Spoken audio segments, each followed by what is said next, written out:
Kajian Kitab.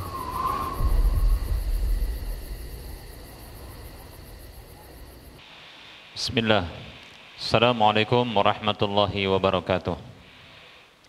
Innal hamdalillah nahmaduhu wa nasta'inuhu wa nastaghfiruh wa na'udzu billahi min shururi anfusina wa min sayyiati a'malina. May yahdihillahu fala mudilla lahu wa may yudlilhu fala hadiyalah. Wa asyhadu an la ilaha illallah wahdahu la syarika lah. Wa asyhadu anna Muhammadan 'abduhu wa rasuluhu sallallahu alaihi wasallam. Qala Allah tabaraka wa ta'ala, ya ayyuhalladzina amanu taqullaha haqqa tuqatih wa la tamutunna illa wa antum muslimun. Ya ayyuhan nasu taqu rabbakumul ladzi khalaqakum min nafsin wahidah wa khalaqa minha zawjaha wa bassa minhuma rijalan katsiran wa nisaa'a. Wattaqullaha alladzi tasaaluna bihi wal arham innallaha kana 'alaikum raqiba. Ya ayyuhalladzina amanu taqullaha wa qulu qawlan sadida yuslih lakum a'malakum wa yaghfir lakum dhunubakum wa may yuti'illaha wa rasulahu faqad faza fawzan 'azima amma ba'd.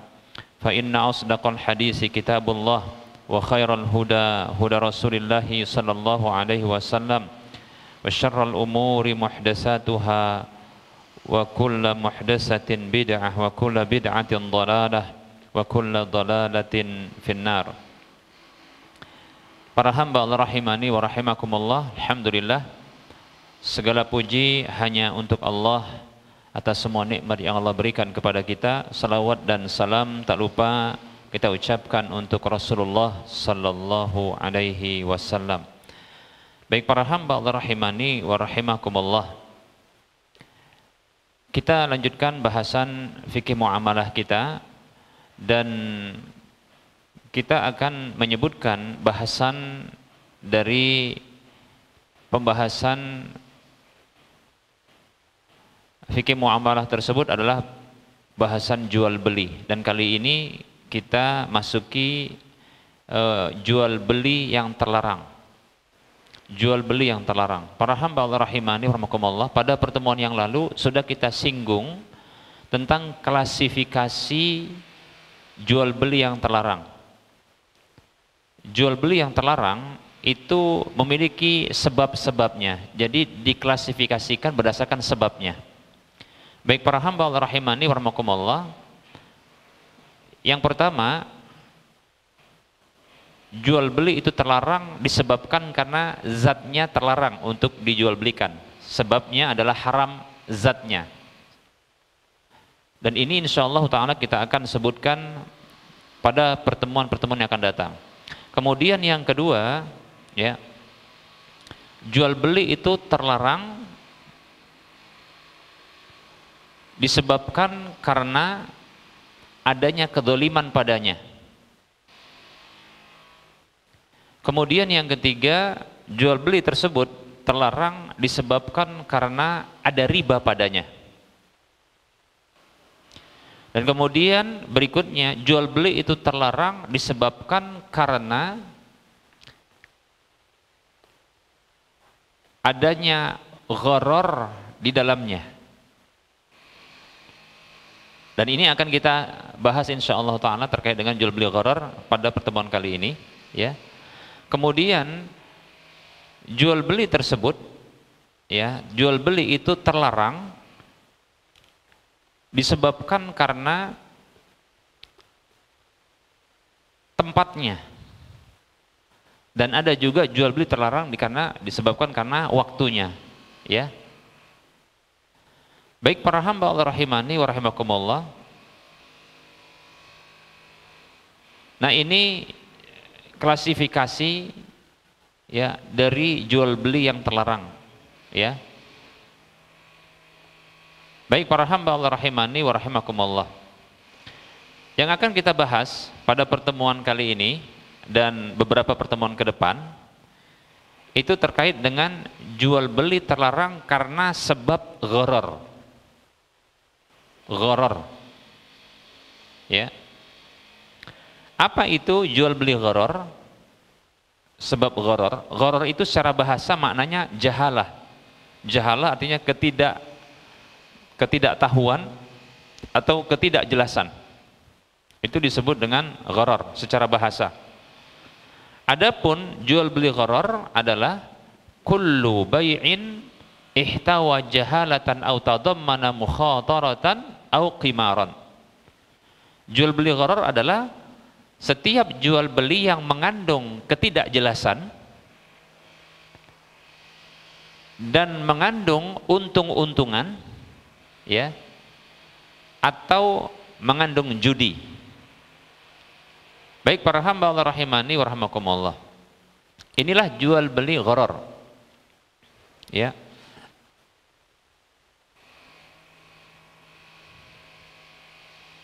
Dan gharar para hamba Allah rahimani wa rahimakumullah itu bisa berlaku pada beberapa hal. Pertama adalah gharar dari sisi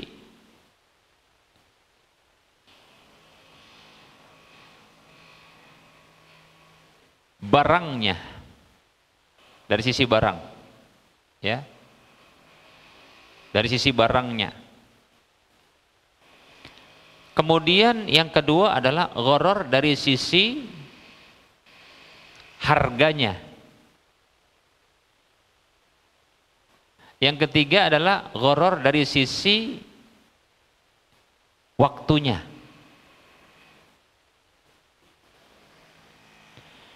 Baik, kita akan bahas yang pertama, gharar dari sisi barangnya. Gharar dari sisi barangnya ini juga ada beberapa. Yang pertama adalah wujud barangnya. Ada atau enggak barangnya?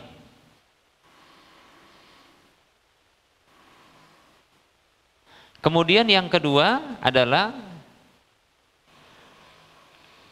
dari sisi spesifikasinya. Bahasa kita spek, singkatannya, ya. Gitu kan? Iya. Kalau iya bilang iya biar cepet gitu. Speknya. Kemudian yang ketiga, kalau bahasa fikihnya sifatnya gitu loh, paham ya, sifatnya. Kemudian yang ketiga dari sisi potensi bisa diserah terimakan barang tersebut.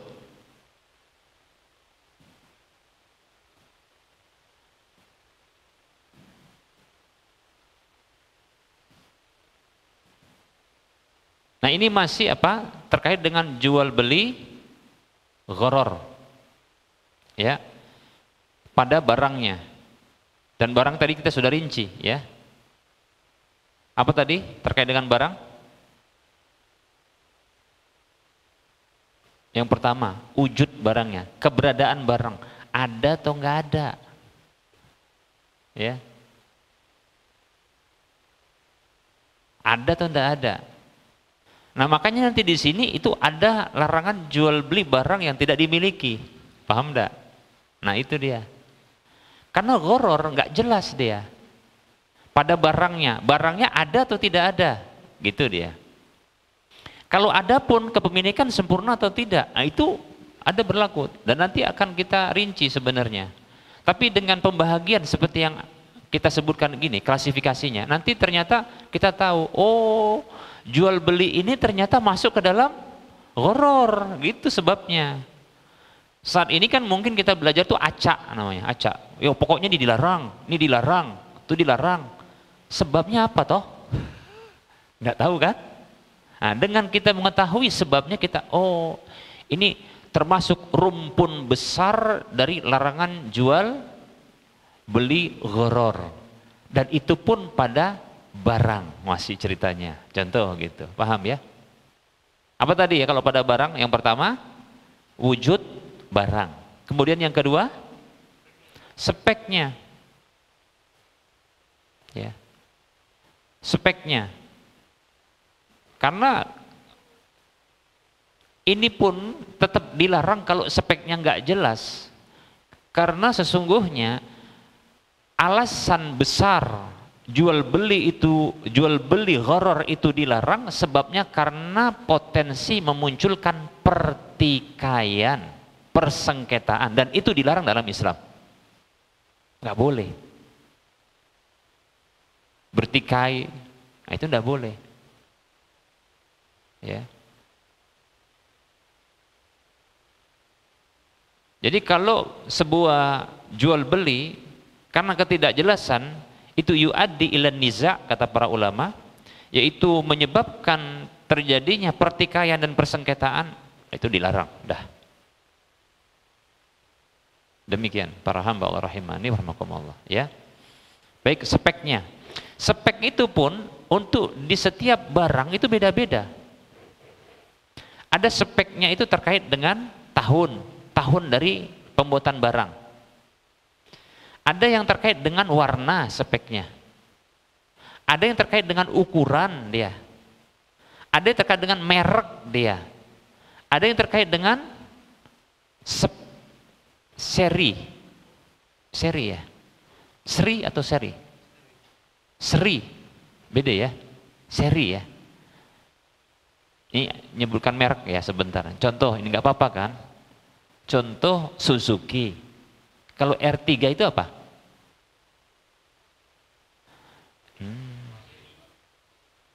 Suzuki itu merek, bukan? Merek. Dia pabrik, tapi dia merek. Punya merek Suzuki, kan gitu. Kemudian kalau R3 itu apa? Antum dulu, itu namanya apa? Hah? Seri. Seri dari merek kan? Ah gitu. Itu pengaruh nggak? Pengaruh. Jadi spek itu macam-macam. Ya kan? Laki-laki speknya beda. Ya kan? Spek bulu lebih banyak bulunya. Spek kulit warnanya agak apa? Putih. Kalau ada yang agak hitam manis, maco katanya, gitu kan? Hah? Produk. Ya, itu barang lah kan, produk namanya. Jadi kalau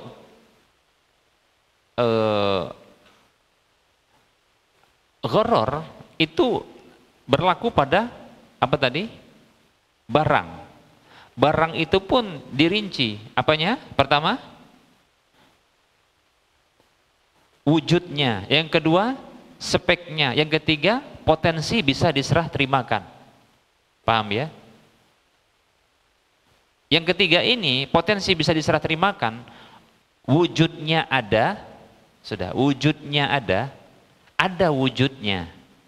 Dan itu memang milik dia. Speknya bisa jadi jelas. Cuma untuk potensi diserah terimakan nggak bisa. Contohnya, itu burung saya yang lepas, itu burung saya jual ya sama kamu katanya. Itu burung yang lagi terbang katanya, gitu. Atau dia bilang begini, itu mobil yang saya curi, saya jual sama kamu katanya. Nggak bisa. Itu termasuk di dalam apa? Produknya. Kemudian berikutnya apa? Harga. Harga juga. Jangan gharar, nggak jelas harganya. Apalagi nggak kesebut. Berapa? Pokoknya murah lah katanya. Pokoknya murah. Enggak ditetapkan saja karena enggak jelas, itu bahaya. Ya. Ditetapkan saja tapi dengan bentuk beberapa pilihan. Ya. Ini saja berbahaya kalau ternyata begitu dijual masih ada pada barang tersebut beberapa harga. Nah itu nggak boleh, dilarang, dan itu bagian dari gharar.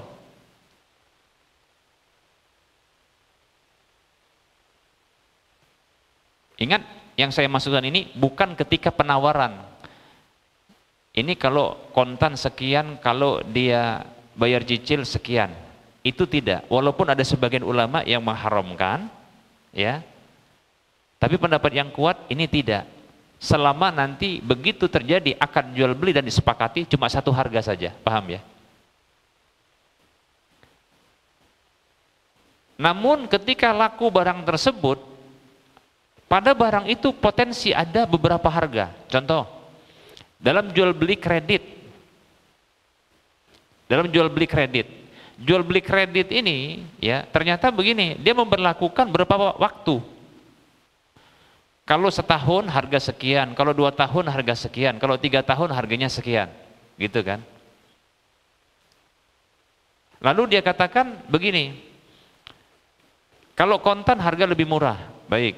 Maka dipilih kalau gitu saya beli dengan harga nggak kontan. Deal kalau gitu, baik nih barangnya. Cuma dia nggak tentukan apakah yang setahun, ataukah yang 2 tahun, atau 3 tahun. Ini tidak boleh, tentukan salah satunya. Oke, ditentukan salah satunya. Rupanya kalau nanti lewat dari tahun pertama, maka nanti harga masuk tahun kedua. Paham maksudnya? Kalau nanti nggak terbayarkan juga di tahun kedua, maka masuk harga tahun ketiga. Berarti pada barang itu ada beberapa harga, nggak boleh. Dan itu ada 2 pelanggaran bahkan. Di situ ada gharar, di situ ada riba. Begitu. Ghararnya karena tidak jelas harganya. Oh jelas kan Ustadz kalau setahun sekian. Enggak jelas, karena ini mau dibayar setahun atau 2 tahun, 3 tahun. Buktinya kalau nanti lewat dia setahun, masuk harga kedua. Beda tuh. Nah gitu, jadi belum jelas. Gharar. Atau contoh dia pilih 2 tahun pembayaran dengan harga tertentu. Tapi katanya, kata si penjual, kalau nanti enggak bisa terlunaskan di tahun kedua, 2 tahun, maka masuk tahun ketiga harganya. Berarti ada 2 harga. Jadi 2 harga itu larangannya sebenarnya gharar plus dengan riba. Ribanya di mana? Dianggap pertambahan harga itu sebagai denda atas keterlambatan bayar hutang. Paham tidak? Nah begitu. Nyampur kan? Nyampur begini dia. Tapi butuh kita klasifikasi. Karena nggak nanti rancu dalam pemahaman kita.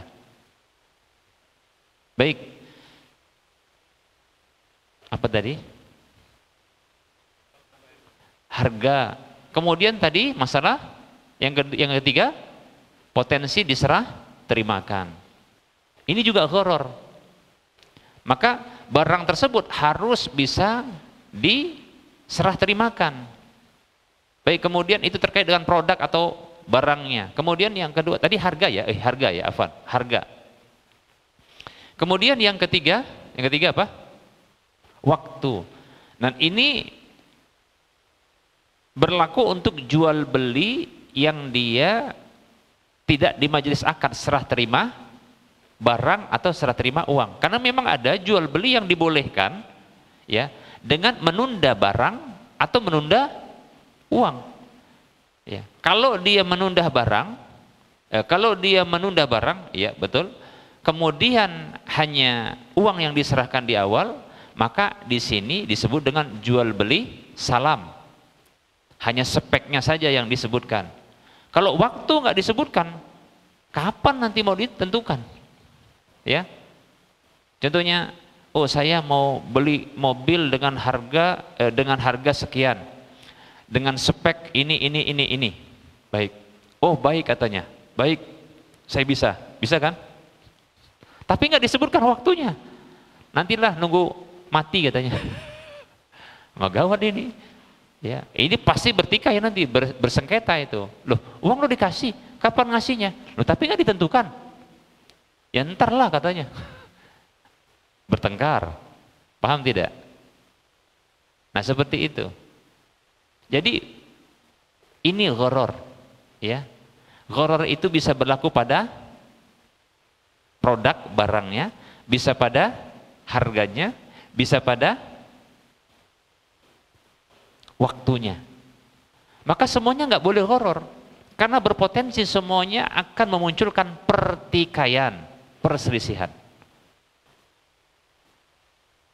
Demikian para hamba Allah rahimani wa rahimakumullah.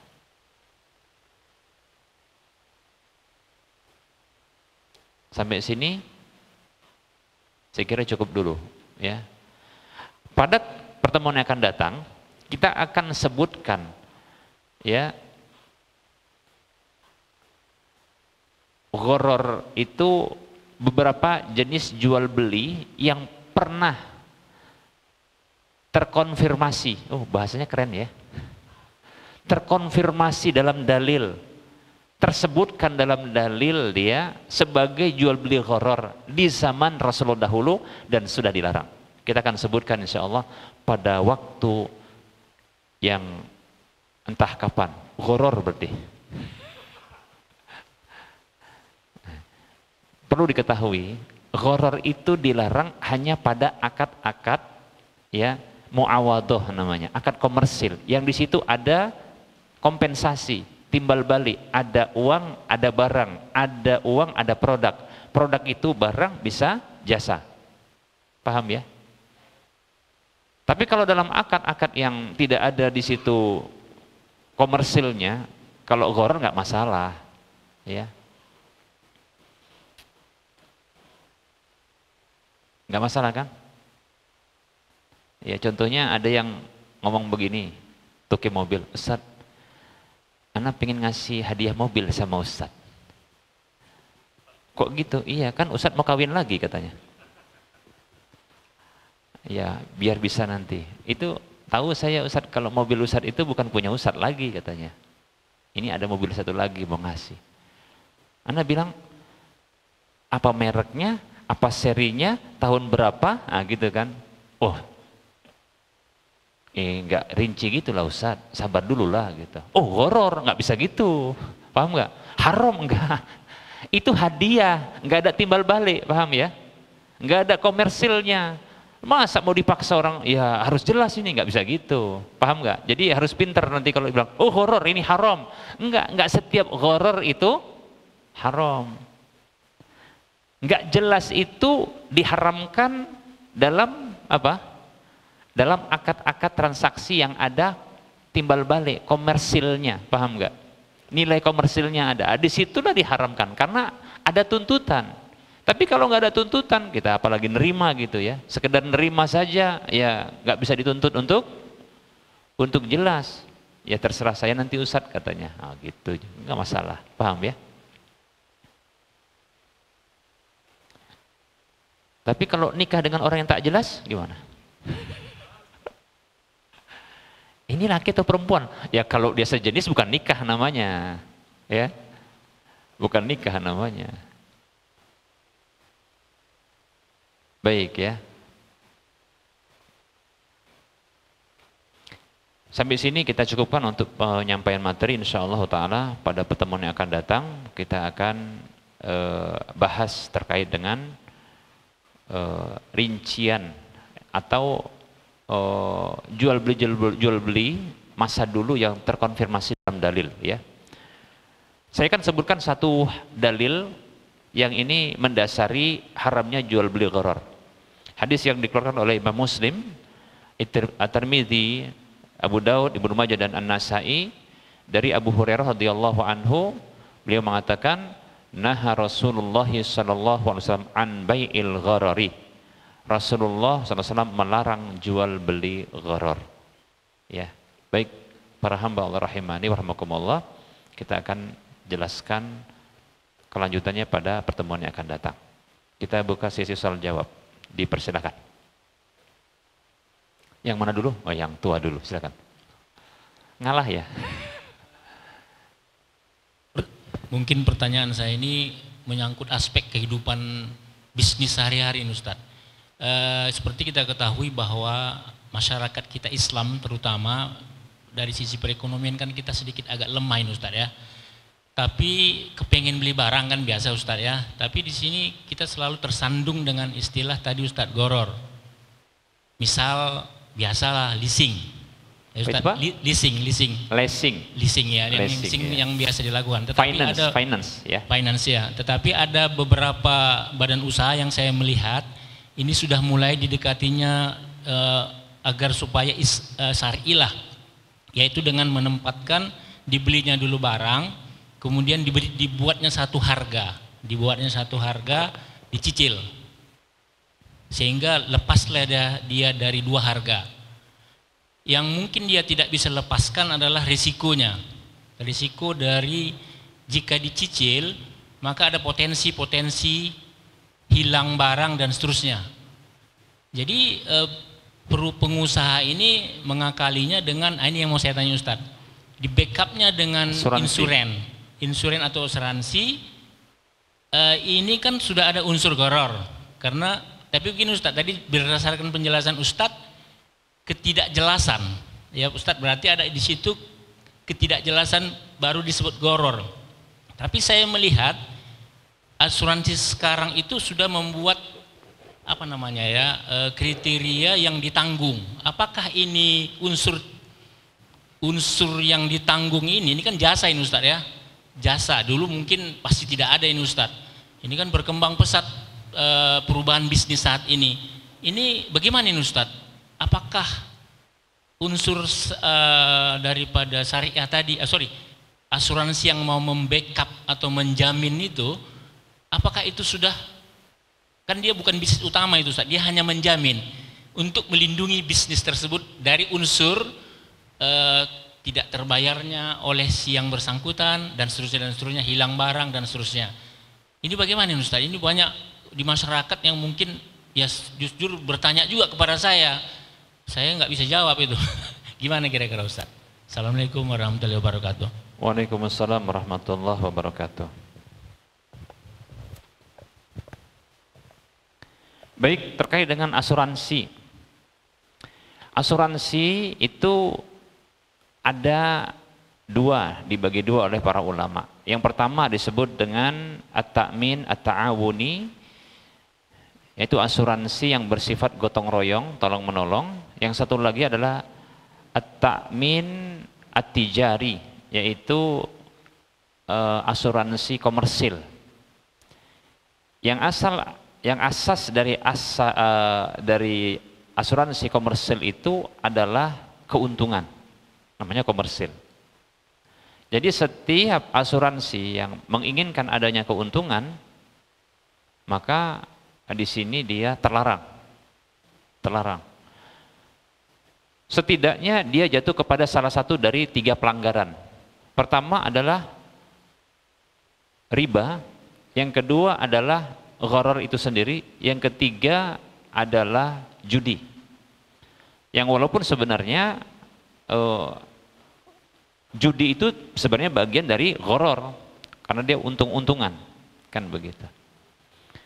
Kalau di at-ta'min at-ta'awuni, yaitu asuransi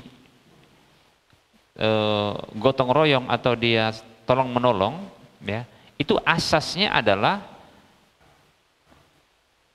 premi yang dibayarkan, uang yang dibayarkan sebagai setorannya, itu tidak ada harapan dikembalikan berupa uang juga.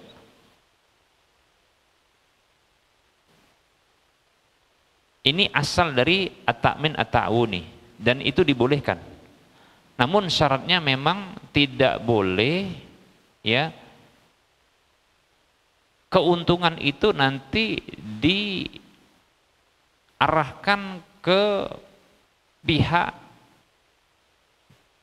pengumpul dari uang setoran. Keuntungan itu bukan diarahkan untuk pihak pengumpul dari setoran, tapi kepada para peserta yang ikut asuransi. Demikian. Kemudian tidak ada harapan kembali uang tersebut. Namun boleh kembali kepada para peserta asuransi dalam bentuk layanan-layanan sesuai dengan ketentuan yang diberlakukan. Tergantung dia, ya. Kalau seperti contohnya kesehatan, ya kesehatan. Kalau dia dalam bentuk tanggungan kerusakan barang, ya barang, seperti gitu dia. Tergantung orientasinya apa, begitu. Yang penting ta'awuni, tolong menolong. Kalau di ta'awuni, setor uang sebagai preminya itu nggak diharapkan kembali, dan kalau ada kelebihan ini akan kembali kepada siapa? Maslahat dan seterusnya, dan tidak ada pihak yang lain yang mengambil keuntungan. kecuali hanya sekedar mungkin kalau mereka yang bekerja itu mendapatkan apa namanya kompensasi dari pekerjaannya, mungutnya kah, nulisnya, contohnya begitu saja. Jadi biaya operasionalnya bisa. Tapi nanti ini untuk untuk keuntungan bersama, tapi bukan dari sisi kembali uang. Karena nggak diharapkan kembali. Ya. Itu setor uang seperti hadiah. Setor uang itu hadiah. Udah memang itu mau nggak dikembalikan. Untuk maslahat bareng-bareng sama-sama. Jadi setiap orang yang ikut setor, tapi untuk maslahat bareng sama-sama. Uang nggak kembali memang, tapi apa yang kembali nanti? Kembali layanan. Kalau dianggap contohnya, dianggap nanti dia ini adalah surplus, karena tidak ada yang klaim.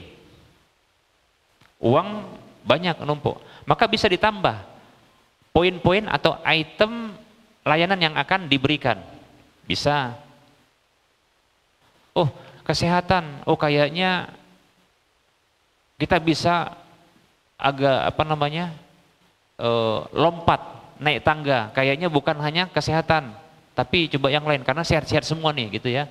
Gak ada yang makan riba, jadinya sehat semua. Gak ada yang sakit gitu ya. Atau mungkin pindah kepada layanan kematian contohnya. Udah sehat, kematian ditanggung contohnya kalau kematian. Nah begitu. Tapi kalau dia komersil, memang yang dituju adalah keuntungan. Kembalinya uang, jadi setor uang, kembali uang, plus dengan layanan, plus nanti kadang tambahan. Nah gitu dia. Kalau tidak ada yang klaim dari peserta, maka keuntungan diambil oleh siapa? Pihak pengelola.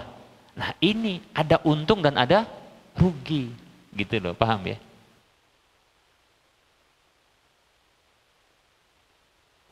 Nah saya tidak tahu apakah dia asuransi yang model begitu itu tadi begitu atau tidak. Kalau dia contoh dia para asuransi tadi tersebut itu memberlakukan untuk mengamankan barang tersebut, kasih jaminan, itu nanti kalau tidak hilang, ya nanti berarti dia untung, ya kan? Dikuasain oleh siapa? Oleh owner atau pihak asuransi. Kalau nggak ada yang hilang, berarti kan setoran uang itu dianggap hangus sama dia, kan gitu. Tapi nanti kalau seandainya ada, maka dia akan bayar. Nah, kalau seperti ini tetap nggak syar'i, karena ada untung dan rugi. Ini memang tidak ada riba, tidak ada riba, tapi yang ada judi saja saya sebut loh, judi. Nah, gitu. Nah begitu, dan itu ada ghorornya juga, karena nggak tahu nanti siapa yang untung, gitu. Tapi asuransi itu ada yang mengandung langsung ke tiga pelanggaran asuransi konvensional. Pada umumnya riba, judi, gharar sekaligus. Bahkan judinya 2. Kapan itu terjadi? Asuransi seperti ini tatkala uang yang disetor nanti kembali uang juga. Dan itu biasanya pada asuransi terkait dengan pensiun dini atau pensiun. Nanti kalau jangka waktu tertentu, atau enggak juga sih, kalau kesehatan ada juga ya. Pokoknya kalau setor sekian, nanti bisa digunakan untuk kesehatan, pokoknya nanti akan kembali uang.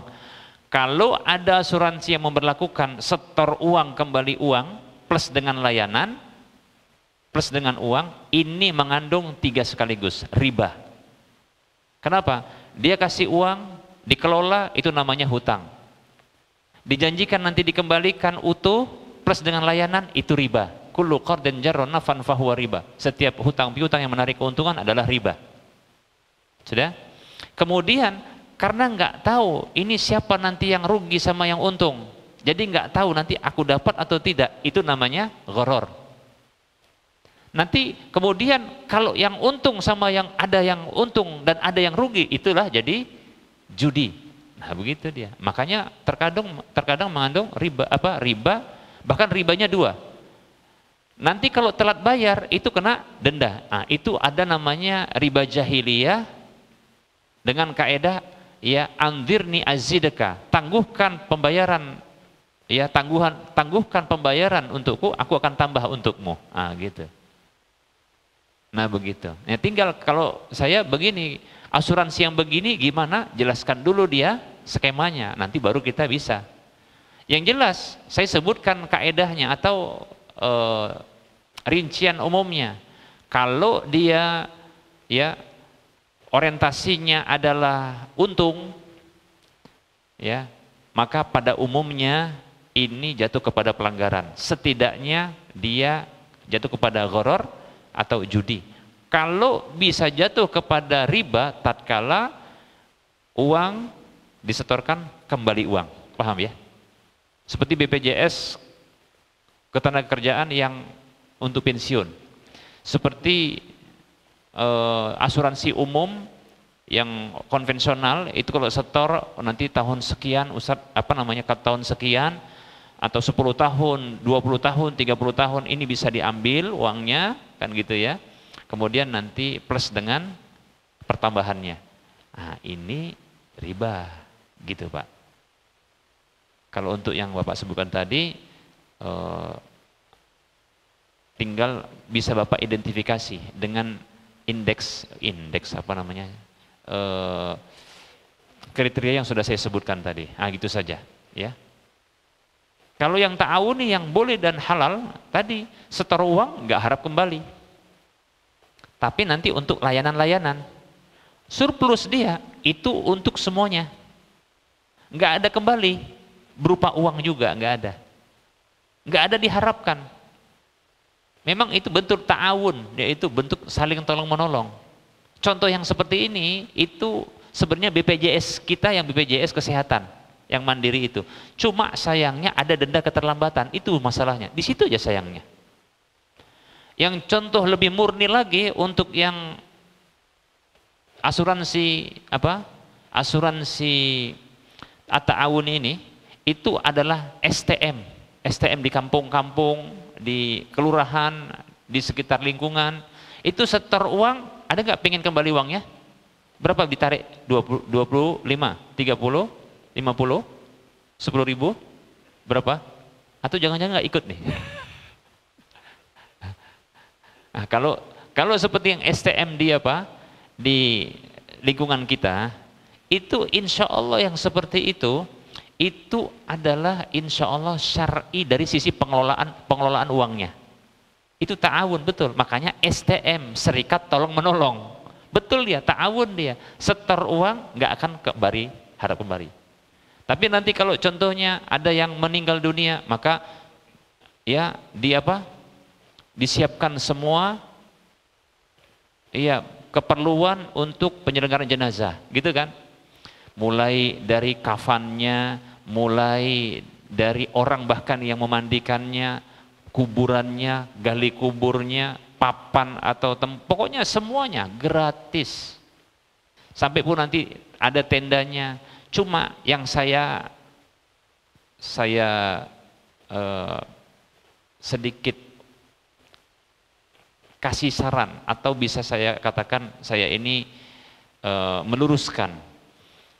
Sayangnya sebagian STM ini dia punya penyakit hizbi.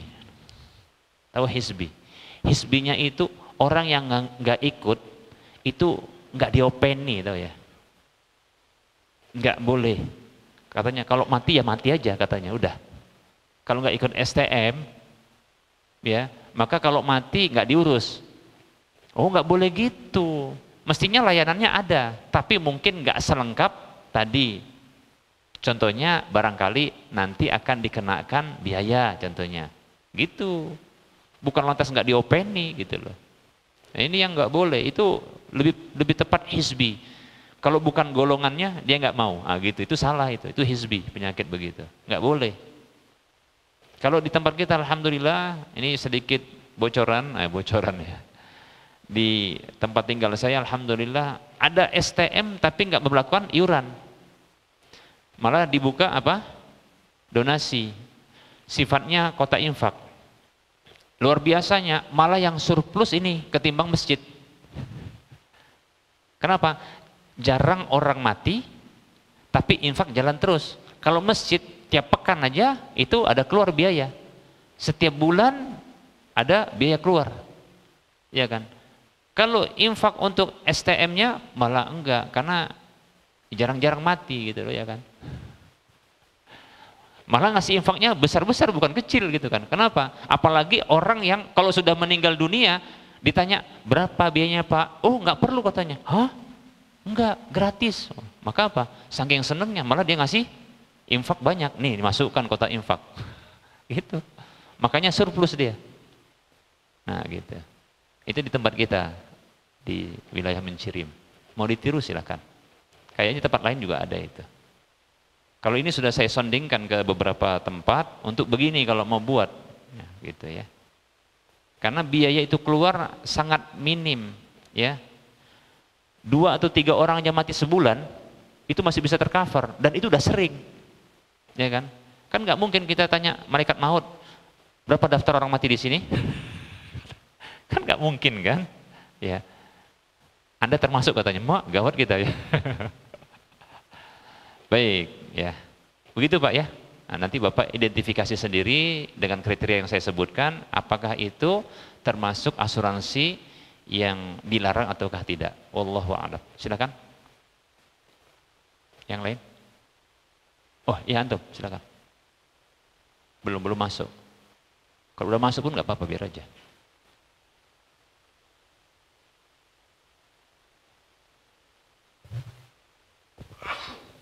Ustaz, apakah termasuk goror yang diharamkan Ustaz kalau misalnya kayak contoh tadi misalnya Ustaz, si ojak ngasih mobil gitu ya Ustaz, ngasih hadiah, tapi jadi supir dia gitu Ustaz, setiap harinya atau ahad libur. Ini ngasih hadiah tapi sambil disuruh kerja gitu Ustaz.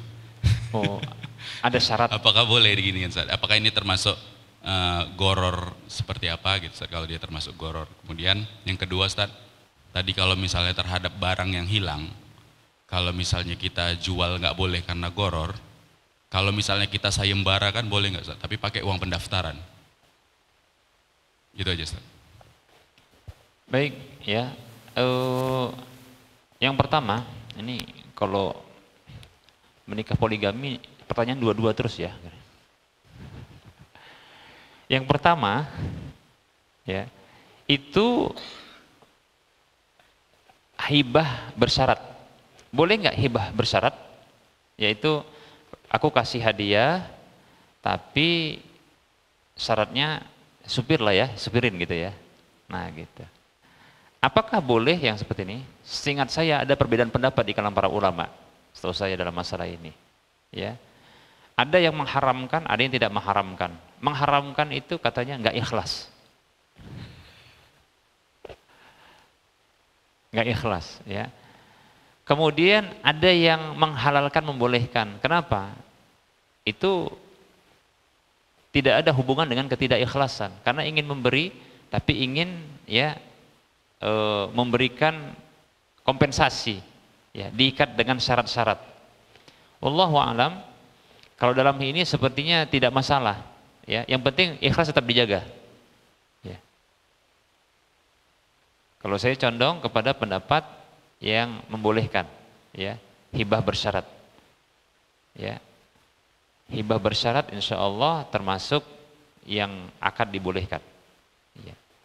Cuma para ulama yang membolehkan hibah bersyarat itu mereka berbeda pendapat pula. Ini termasuk hibah atau malah dia komersil, akadnya komersil. Kenapa?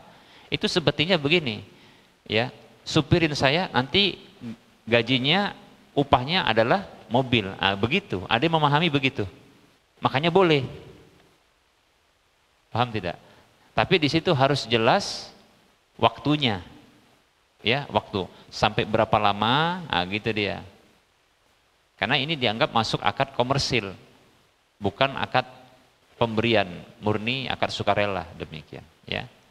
Wallahu a'lam. Saya condong termasuk boleh, tapi harus ditetapkan waktunya.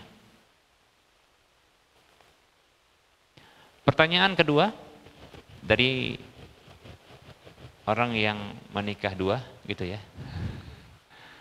Apa tadi yang kedua? Sayembara. Boleh tidak disayembarakan? Boleh. Bahkan termasuk ini ju'lah namanya ya. Ju'lah atau ju'lah ya. Ju'lah itu boleh, nanti akan kita bahas insyaallah terkait dengan akad sayembara ya. Tapi sebenarnya sudah kita bahas sebelum-sebelumnya sudah, tapi karena kitabnya berbeda nggak apa-apa ya. Jadi akad sayembara boleh tidak? Boleh. Tapi apakah boleh dengan memberikan uang terlebih dahulu? Kalau sekedar hanya jaminan saja nanti kembali, nggak masalah. Tapi kalau seandainya ya uang tersebut ya itu hanya sebagai keikutsertaan dan itu akan kembali, maka tidak mengapa. Itu hanya sebagai jaminan. Tapi kalau dia ini akan dimiliki oleh orang yang membuka sayembara, maka ini akadnya jadi akad komersil dan nggak jelas. Karena bisa jadi nanti orang ikut sayembara nggak akan dia dapat atau nggak dapat. Nah, di sini malah jatuhnya kepada judi. Paham ya? Tapi kalau sebagai jaminan keikutsertaan, boleh nanti kalau nggak dapat pun, nggak menang pun dia tetap kembali, menang pun kembali, gitu. Uang itu lantas diapain? Nggak, sebagai ditahan saja untuk keikutsertaan dia. Itu wallahu alam tidak mengapa. Ya, kalau itu saja tidak masalah. Tapi kalau itu nanti dipakai, bahkan dimiliki, ya, bahkan nanti menang kalau contohnya, oh nggak dapat, ya sudah kalau gitu hangus, gitu. Ya itu judi namanya, ya. Wallahu ta'ala alam, kita cukupkan karena sudah masuk waktu salat isya, asar, ya, udah malam belum ya?